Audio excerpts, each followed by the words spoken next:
Good morning everyone, so we're coming at you from Macedonia. It's about 9 o'clock in the morning and we're just getting ready to say our final goodbyes here actually, because in about half an hour's time we are going to be heading to... Albania! Hey, Albania! We absolutely love Albania. We've already been before about a year and a half ago, nearly 2 years ago. Actually, 2 years ago. And we absolutely love the place. It was actually our #1 country. It just literally rose to the top overnight because it was awesome. We loved it. It's a close rival with Macedonia now because our time here has been just amazing. Everyone has been so lovely. The landscapes are indescribably beautiful. And we love the bazaars as well, and the coffee, and just everything about Macedonia. We can't wait to come back. Yeah, we feel like we've really assimilated into Macedonian culture and the way of life here. We absolutely love it. So we will be coming back for sure, and we can recommend this place to absolutely everyone. Everyone will love it. There's so many different things here for everyone to love. So just make sure you come here if you're ever in the Balkans. So we're just going to pack up the van, get a few things ready here for the border crossing, and I guess we'll be seeing you on the other side.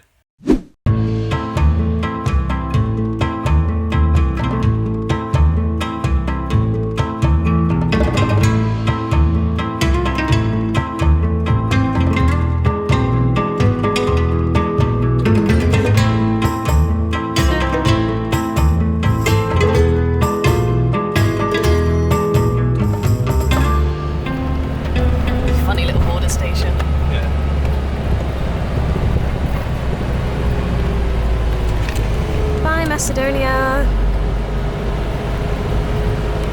Hello, ice. Whoa.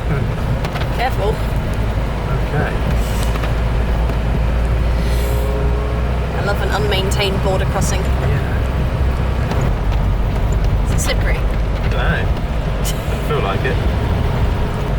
It's really white, isn't it? Ooh, yeah. Welcome to Albania. Shqiperia.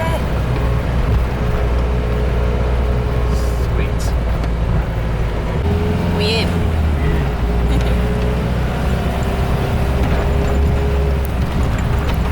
Welcome to Albanian roads.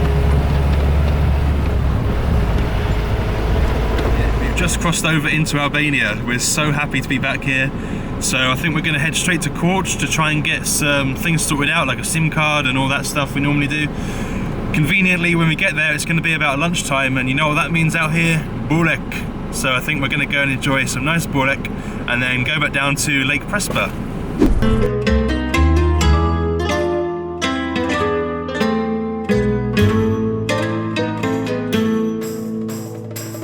Oh goodness.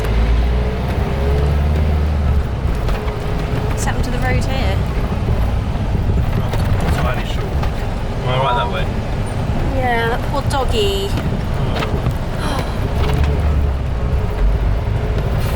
Just like that, the paved road is gone.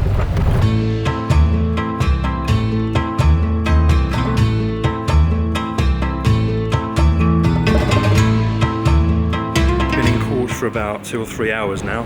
We've managed to have our byrek, mission complete, but everything else has kind of taken a lot longer than we imagined. We're basically just stuck in an internet cafe, trying to get some vlogs uploaded for you guys to watch, and it's taking so long. The internet's super slow here.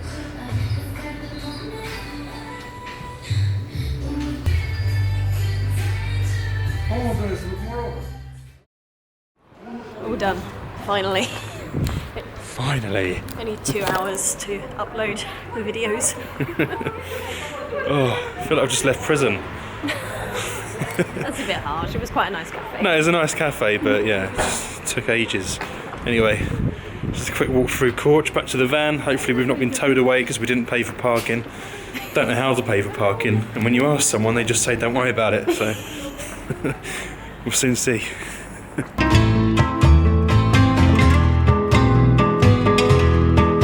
Quite a lot when we're driving along the road here, people just wave us down and try and get us to stop. It's not because they want to chat to us, it's because they think we're a bus. And if you look just behind us, this is the bus station for the city. They are all just minibuses like us, so we can kind of understand the confusion actually. It's really funny just seeing everyone's really disappointed faces when they're flagging us down and we don't stop, and they're like, what are you doing? Come on, I want to get on the bus, but yeah. Maybe we'll pick someone up one day. One day we might pick someone up.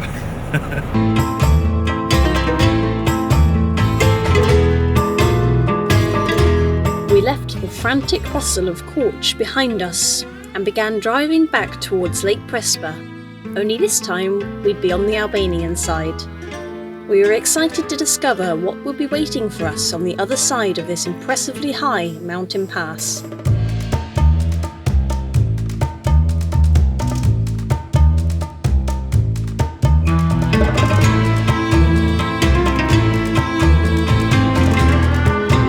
In a rare moment of perfect timing, we arrived just as the sun was setting into the glassy surface of the lake, turning everything before us a beautifully rich shade of purple.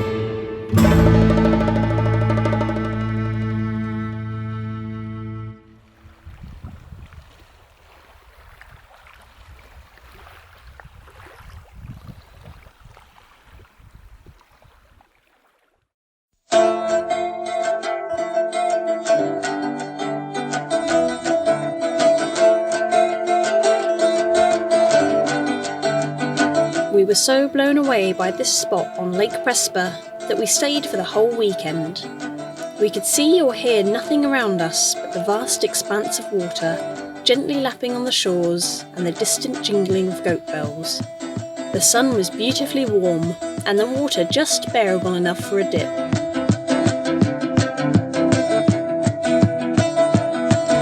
The start of the journey is the part. So last night took a bit of an unexpected turn. We actually ended up at a 15-year-old boy's birthday party. Totally random situation, but actually started off pretty terrible. We managed to flatten the batteries yesterday because, for whatever reason, we were just a little bit careless. It's the first time we've done it on this whole trip. We completely flattened it. We just couldn't turn the engine over to start it. We were stranded here in the middle of nowhere. We've not seen anyone for the 2 days that we've been here. And then, by some miracle, a 4x4 came along with a whole family of 6 in the car, right from the grandmother down to the youngest child.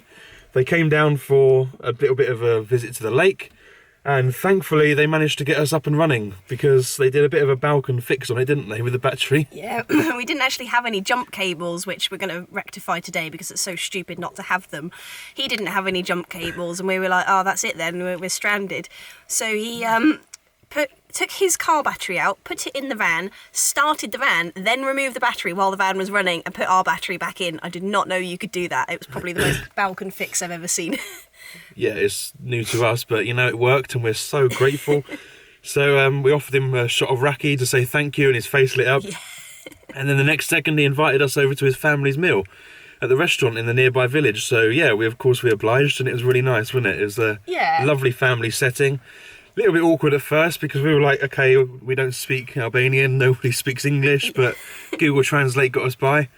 And we managed to speak in a little bit of Italian with the woman as well. We both knew a tiny bit, and that kind of helped as well. And yeah, we had this lovely meal. They offered us meat or fish. Yeah, they were our options, meat or fish. Tried to explain that we're vegetarian and we just like salad, and they were like, yeah, but meat or fish. Balkan people just can't comprehend the idea of a vegetarian. It's so funny. I feel like it actually might have slightly offended them a bit, so I ended up trying some of the fish because, you know what, I haven't eaten fish for 8 years, somewhere around that time, and I'd forgotten what it tastes like. I'd forgotten everything about it, and so it was actually quite nice to try it, a bit of local food. I mean, how can you not try it when it comes right from the lake here? Yeah, exactly. The fish came from the lake here, so I don't have a problem with that. It tasted really good to me. I don't feel guilty about it. I even tried some fish eggs after, which I mistook for couscous at first. But yeah, it turned out to be paprika spiced fish eggs. You said it was nice. But it was nice enough, so yeah. Then they brought out the birthday cake. We tried to sing happy birthday in Albanian. And then they brought out some lovely homemade baklava that was made by the birthday boy's grandmother. And honestly, it's the best baklava I've ever eaten in my life. It was so good, wasn't it? It was so damn good. Just beats the shop-bought stuff, hands down. Lucy actually went back for seconds on the baklava. And they gave me some to take home. And then they gave her thirds to take home. Yeah. Well, it's so lovely of them. I just love people here, you know. You just ask them for one little favour and then they just welcome you with open arms. It's just... It truly is the Balkan spirit, isn't it? You know, it's like testament because everyone is so bloody nice here. And... I don't know, it's kind of alien to us that we would be invited out to someone's birthday meal, you know? It's just never like a thing you'd expect. So we had to take it up, and it was lovely. We had the best evening, and it's such a lovely, warm introduction to Albania, and it's kind of what we remembered about Albania the last time, just the warmth of everyone here. Yeah, so thank you so much to Ardian and Hannah for inviting us out. Thank you very much. So I think now we're heading into Korcë. We're going to finally take you guys to have a look around the bazaar, and then we're heading further south into the mountains, see if we can find some snow. We really want to find some snow today, so fingers crossed, stick with us, and let's see what we can find. Let's go. The start of the journey is the part of the journey. We left the shores of Prespa Lake for an off-road drive back to the nearest paved road. Start a new journey. I will start a new journey. Each and every day. Every day.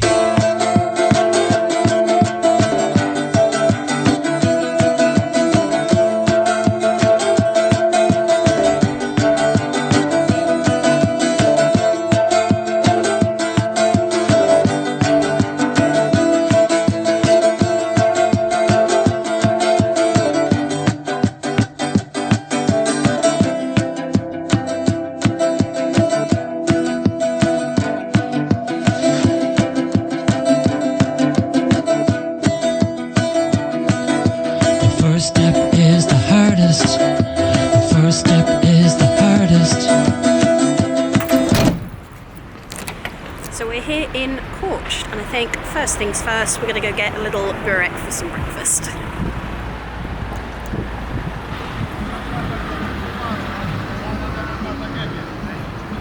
So one thing you immediately notice when walking around any town or city in Albania is just the vast amount of Mercedes-Benz cars everywhere.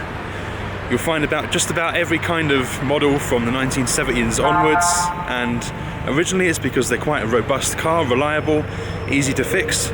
Nowadays they're seen as more of a status symbol. Well, the byrek Toro was shut, unfortunately. Look at Lucy's face.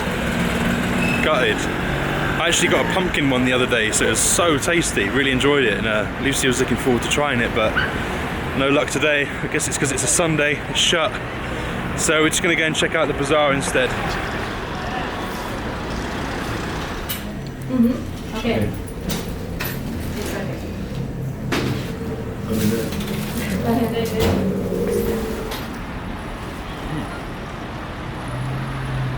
Well, I found a byrek, tomato.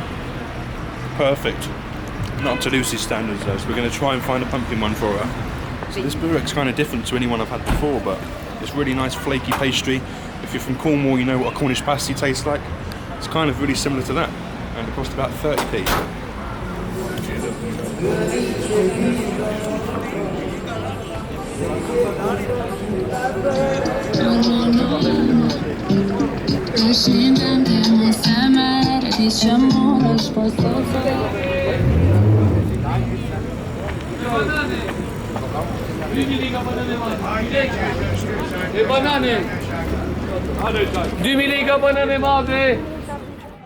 After battling our way through the busy market streets, we eventually reached the famous Old Bazaar.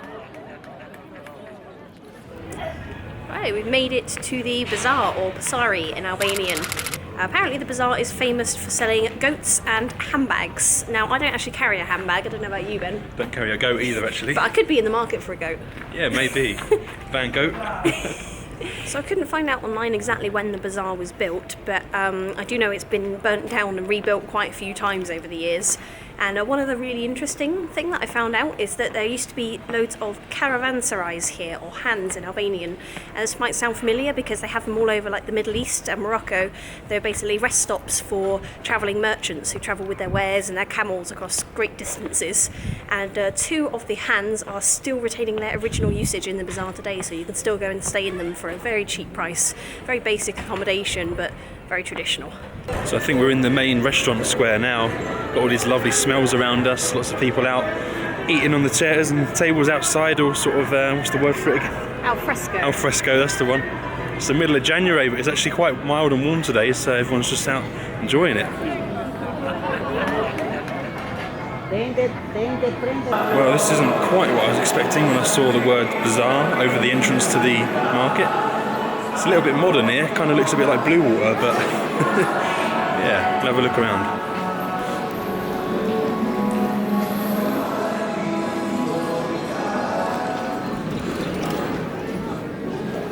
Wow, wandering around these streets, all the buildings are beautiful. They've been so nicely renovated, but it's just such a shame to see that most of the shops here are actually empty, boarded up, no one in them. Yeah, a lot of them are just for rent or for sale, like this street behind us. Just have a little look at this one. Really, really pretty. The only sort of signs of life are in the main restaurant square, and that's about it, really. The bazaar, while a fascinating piece of Albania's history, was nonetheless disappointingly empty.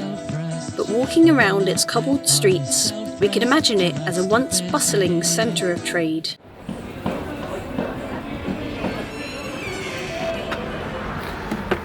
Well, I think we're all wrapped up now in Korcë. We're kind of leaving with heavy hearts because poor old Lucy couldn't get her pumpkin byrek, and I couldn't find my goat. So, I don't know. It's a cool place though, really enjoyed looking around, but yeah, we're just not really here for restaurants today.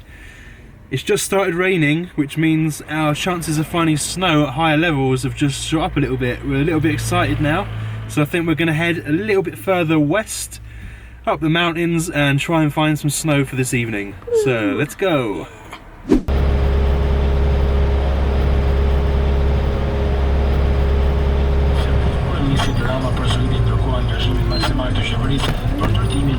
Wow! Parts of the lake are frozen! Oi. Found a break in the barrier. Should we try down there? Yeah. Let's have a look. How muddy is this going to be? It's pretty gravelly. This way looks better, doesn't it? What do you mean? The other way wasn't a way. It's right into a hill.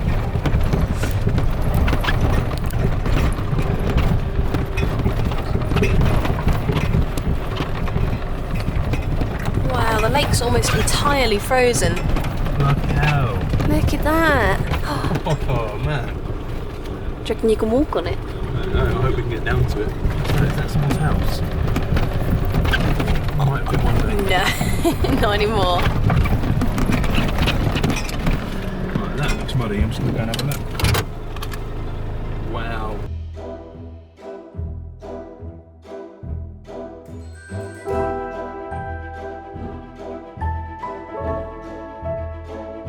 Let's give it a crack. Good fun.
Got the jail pallor cause I've been inside.